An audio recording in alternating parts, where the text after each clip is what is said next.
Hello everyone and welcome back to my opinion. So in my last video I talked about a team that had pleasantly surprised me in the way that they'd gone in this tournament. And for this video I'll be talking about a team that's, well, very unpleasantly surprised me in the way they've gone, and that's the Chennai Super Kings. So from the start I think that Chennai were kind of behind the eight ball with the ages of their players. I mean, a lot of players above 35 years of age. And look, cricket is a sport where you do need experience. And I said in, I think it was, in one of my previous videos, I talked about the fact that it's not a problem having old players, but they need to bring something to the team, some kind of energy. And I mean, you take two old players, especially Shikhar Dhawan and Ravichandran Ashwin. I mean, you look at the energy they bring to the team. You look at the swagger Dhawan has when he bats. I mean, in his last 4 innings, he scored 250s and 200s.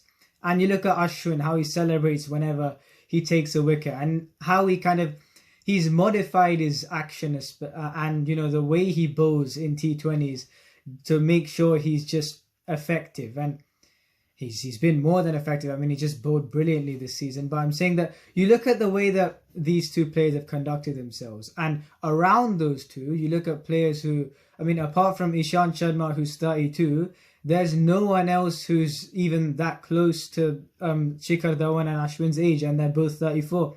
So the youngsters can play around those two, and that's why, that Delhi's team is gelling very well and they're sitting second in the table. This is the opposite to CSK, where the older players are stale. And, there are a few youngsters. Look, Sam Curran, I mean, you kind of have to feel for him because he's trying his best. I mean, he's quite clearly standing out amidst all the old players. But it's just that around him, he doesn't have, people who really bring the same energy as he does. Now, I'm not talking about the bowlers. It's just in the batting unit, there are too many of these 35 and over players who are partially retired and so do not play cricket regularly, and you get exposed in a league that's as good as the IPL, where every team has these quality international players and quality domestic players that are playing very regular cricket.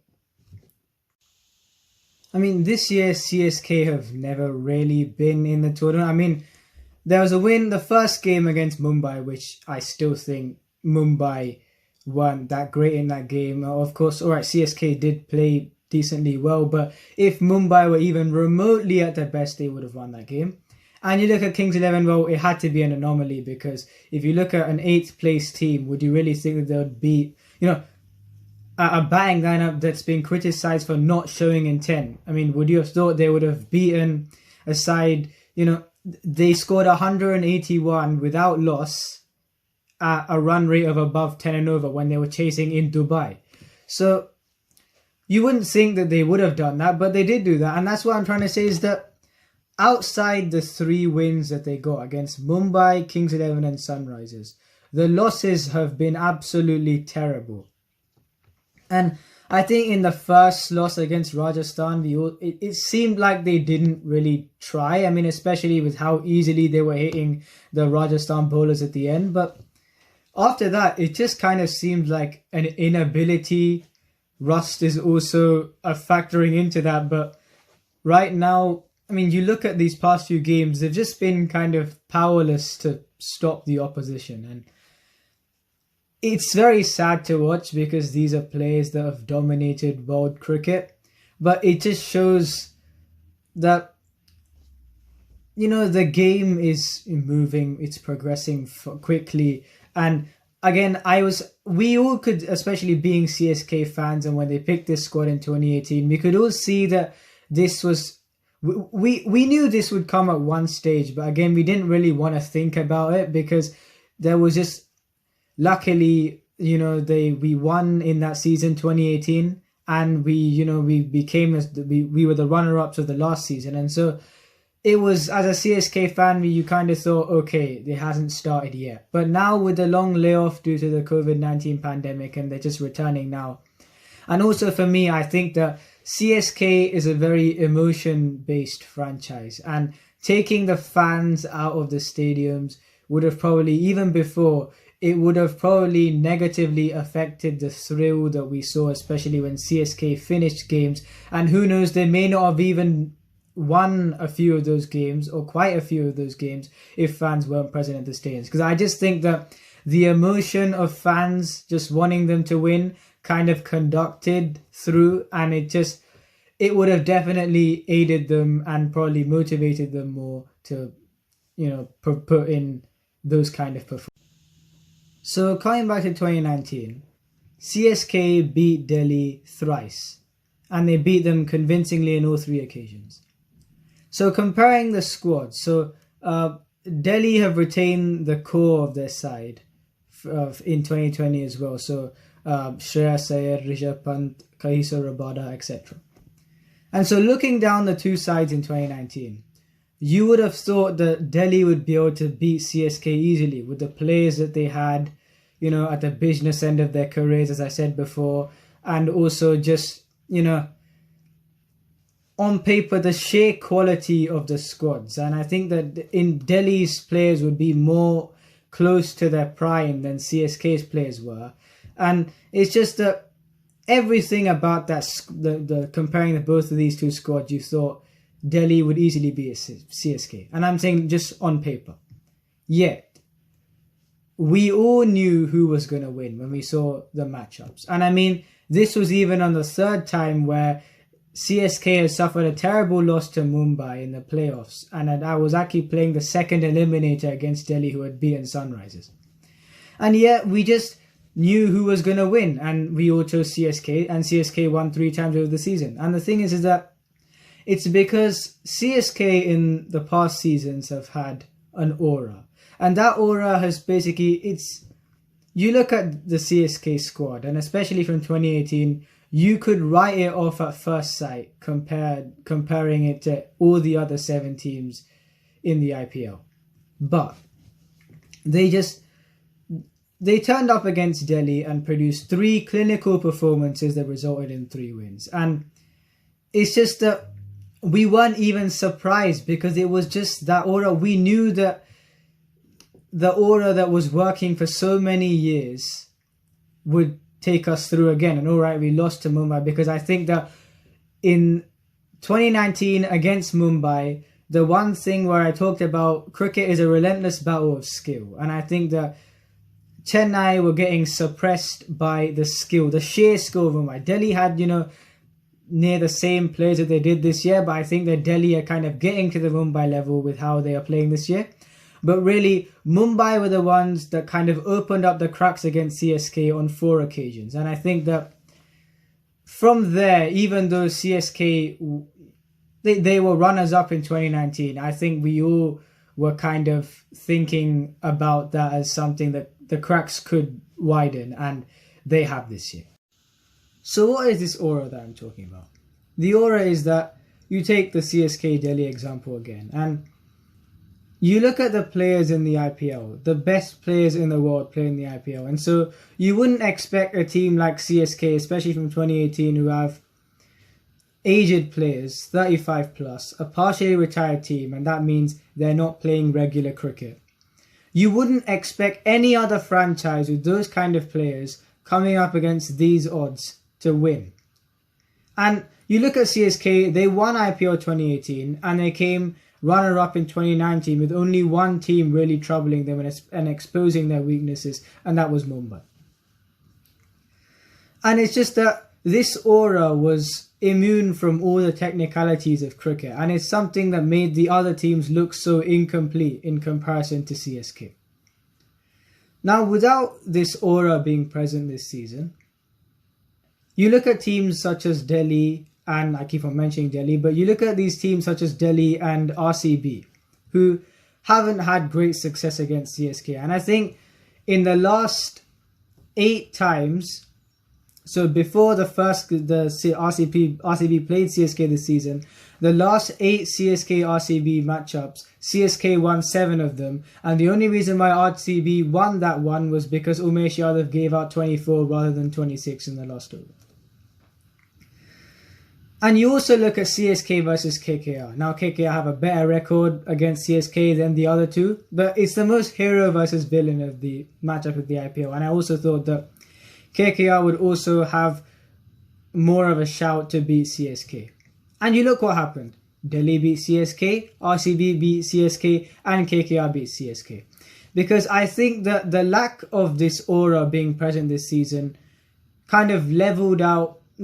Now CSK and these teams had to be judged purely on the quality of cricket that they played. And so taking out this kind of aura and leveling out CSK with the other teams, now we're just only focusing on the cricket being played. And therefore, the thing I said about Delhi having a much better squad than CSK have showed. RCB. I mean, you look at Virat Kohli, he ran 4 consecutive twos off Dwayne Bravo and remained not out. And this was in the last over when he scored 1 boundary and couldn't get the other ones for boundaries. And then CSK Ambati Raidu came and he was just jogging singles from the start. You look at this intensity in CSK, it's missing. And that's what I mean that, look, it's kind of sad that we all knew that cricket is progressing, and with CSK, you kind of thought at least there's one team where emotion can kind of stay. And despite the fact that, you know, along with the emotion staying, the performance level is high. And so CSK are qualifying and getting good results. But I'm not sure after this IPL, there'll really be much of a recovery. And I think that they have to look at their older players and think if they want to keep them or not. And I'm not sure if there's going to be some kind of auction for 2021, because I think the next IPL is happening in about 6 months or so. And so even if there's not a great, you know, or even a small auction for the next year, I think for 2022, they're going to have to make some tough calls. And I mean, even if you see older players who are performing well, like decently well, such as Shane Watson, the fact that he's 39 years old and probably will be 40 by that time, or maybe even 41, I just think that selecting aged players may prove to be, despite their performance levels, prove to be a negative step for this franchise, because I think they just have to choose as little overseas players as possible. And I think Faf du Plessis, if he's playing international cricket, can stay. And Suresh Raina, I mean, he'll only be 35, but even then, I think they can keep him for now because he is a class player. But I think apart from that, I honestly don't think any player who is 35 plus should stay. They have to build around the younger players they have in Sam Curran, Deepak Chahar, Josh Hazelwood, Ravindra Jadeja's there as well. You know, and Jagadisan and Ruturaj Gaikwad would be there as well. And I just think that they have to build around these players. Ideas of people who they could get, I think that Rahul Tripathi may be a shout. And also, if you look at Dinesh Karthik in KKR, I don't think they have any animosity towards him, because as a player and as a person, you just can't. But it's just the fact that you look at in 2018 and in 2018, 2019, and now 2020. There have been uncertainties. So you look at captaincy, and in 2019, the dressing room was just kind of all over the place.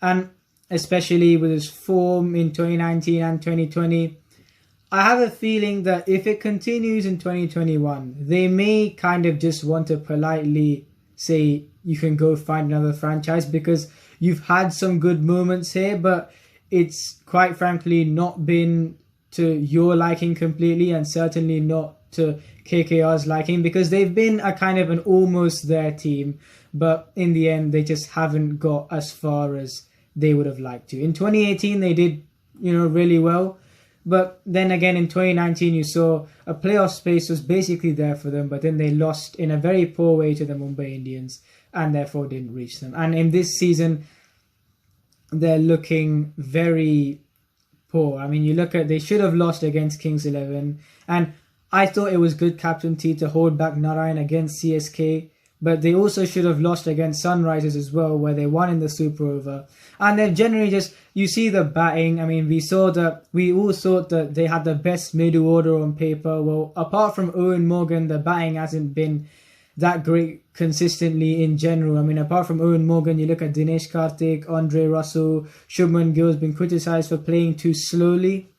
Rahul Tripathi has, after that 81, he's got a few failures. And Nitish Rana's been good, but again, he's probably not been as consistent as he would have liked to. So I think, yeah, just to kind of get a different perspective, I think that you still need experience in a cricket team. And so Dinesh Karthik playing that finisher's role, I mean, in my opinion, he's the best finisher in the world for some time now.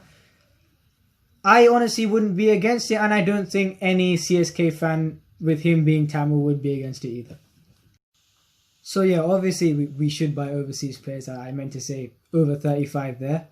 But it's that now coming back to something where obviously CSK have lost against Mumbai, and it was quite frankly a terrible loss because they were, I mean, to get to 114 for 9 was a good effort because of Sam Curran. I mean, we were 43 for 7, and at that point my target was 50. I mean, from even 30 for 6, my target was 50.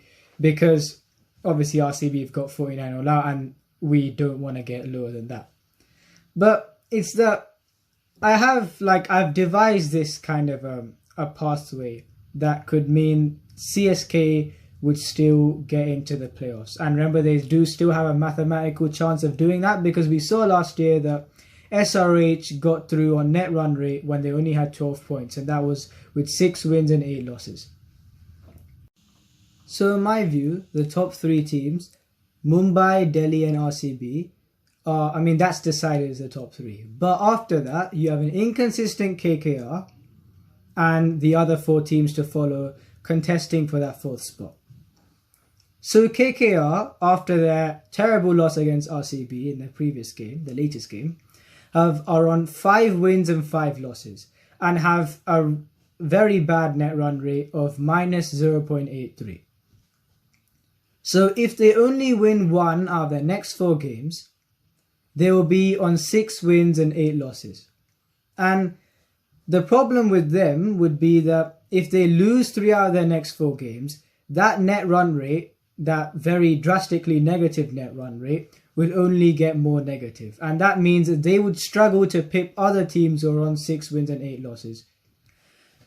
And so yeah, that's KKR. So that means that if they only win 1 out of their 4 games, then CSK, who have a higher net run rate than KKR, minus 0.73, would have a higher chance of pipping KKR's net run rate. So then there's RR and SRH. And so if RR only win 1 out of their next 4 games, and I'll say who I want them to be in a bit, and if SRH lose all their games, then that means that both of them would only have 5 wins and 4 wins respectively, meaning they wouldn't even have a chance to consider themselves as being able to qualify for the top 4. Because for me, 6 is the least, and 4, I think after 6 it just gets ridiculous. So it's 6 to even have a chance, and if you have less than that, you just basically can't go through. So that means that if Kings 11, the thing is, I want RR to beat Kings 11. And again, it pains me saying this because following pretty much every team in the tournament, and you look at the kind of the winning chain that Kings 11 are on, it's kind of just, you don't really want them to lose, especially after seeing the game against Mumbai, where it's like they were destined to win with 2 super overs. And you don't really want them to lose, but again, if CSK have to get into the playoffs, then unfortunately it has to happen. So if Kings 11 beat SRH and they beat KKR, and then if they lose to RR, that means that Kings 11 would previously be on 6 wins and 6 losses, and then they, after losing to RR, they'd be on 6 wins and 7 losses. This is where CSK in their final game would beat Kings 11, meaning that both sides would hopefully be on 6 wins and 8 losses. If CSK's net run rate is higher than Kings 11, through winning well in their last 3 games, then that would be good for CSK. So 3 teams would be on 6 wins and 8 losses, and those teams are CSK, KKR and Kings 11. If KKR have an abysmal net run rate, an abysmal negative net run rate, then they would not be in contention for that 4th spot. So it would only be between CSK and Kings 11. Now, the thing is that if CSK have a higher net run rate than Kings 11, which is kind of hard to imagine with CSK having a minus 0.73 net run rate and Kings 11 has started winning earlier than CSK have. But if CSK can just pull themselves together for these final 3 games and get that net run rate up above Kings 11 Punjab, then they can get the 4th spot. It sounds ridiculous and a lot of things have to go, their way, but it can happen. Now, there's only one problem with that. We are now in the next day and KKR have beaten Delhi. And this was a very off-colour Delhi that turned up. I mean, KKR were 42 for 3. And with Nitish Rana and Sunil Narayan batting, and already seeing that, you saw how Akshar Patel had bowled one over and got hit. And already seeing that the spinners, there wasn't really much for spinners in that surface. I know Varun Chakravarti got a 5-er, which kind of seems contradictory, but with the way the game was going, you wouldn't think that. And with the 2 batsmen that were playing, Ashwin just was not a choice you would expect for a captain to go to in that situation. But Shah bowled Ashwin against 2 batsmen who like playing spin, and that's Sunil Narayan and Nitish Rana. So Ashwin got hit for 13 in his first over, and you'd think that would be, the Shirzad wouldn't bring him on or until a later point. And instead, Ashwin comes back on relatively earlier, and all in all, he got hit for 42 runs in 3 overs. And it was like they were just feeding. We've seen that Narayan against express pace has gotten out in very feeble ways. And it was like they were just feeding him a good knock. I mean, here you go. You haven't been scoring runs at all. I mean, as far as the IPL concerned, people have found out your weakness. And in fact, you've lost your opening slot because they've realised that. The management has realised that it's not working. And instead, you just give him a spinner so he can hit around. And he did hit around because he scored 64 off 32. Nitish Rana scored 81 off 53, completely changing the momentum of the game. And KKR finished on 194 for 6 after being 42 for 3. Another thing was, obviously, Narayan by express pace. I mean, Narayan struggles against pace that's above 135 Ks. In fact, they actually showed the stat is about his strike rates in the game. And you'd think that someone else quick would bowl to Narayan, but instead Marcus Stoinis bowled to Narayan, and he of course hit Marcus Stoinis around. And then an inexperienced Tushar Deshpande bowled, and you can't really blame him because Sunil Narayan was in by then, and bowling to someone like Sunil Narayan when he's going would be tough for someone who's relatively inexperienced. So yeah, Delhi lost the plot and 194 for 6 was the total. And Varun Chakravarti, who I think has had an excellent tournament, a brilliant tournament, got a very well-deserved 5-er against the second best team in the tournament. And KKR beat Delhi by 59 runs and got their net run rate from minus 0.83 to minus 0.48.